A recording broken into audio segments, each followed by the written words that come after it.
தத்தி தள்ளாடும் தங்கக்கூடம் வந்து சேராதோ அந்த புறம். தத்தி தள்ளாடும் தங்கக்கூடம் வந்து சேராதோ அந்த புறம்.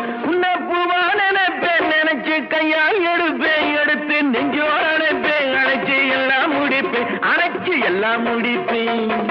நேத்து பூத்தாளே ரோஜா மொட்டு பறிக்க கூடாதோ லேசா தொட்டு.